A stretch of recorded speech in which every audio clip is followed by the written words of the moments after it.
చేయలేదు. ఓట్లడి అర్హత లేదు బీజేపీకి. 10 ఏళ్ల బీజేపీ నరేంద్ర మోదీ పరిపాలనలో సమాజంలో అన్ని వర్గాలకి మోసం జరిగింది.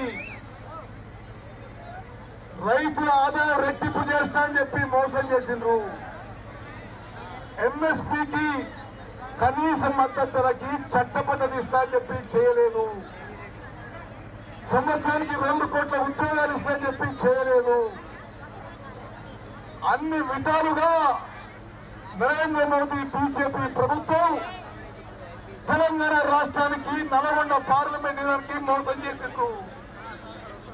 బీజేపీకి ఓట్లడి అర్హత లేదు.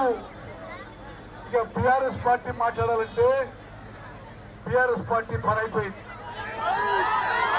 మాట్లాడమే టైం లేదు. పార్లమెంట్ ఎన్నికల తర్వాత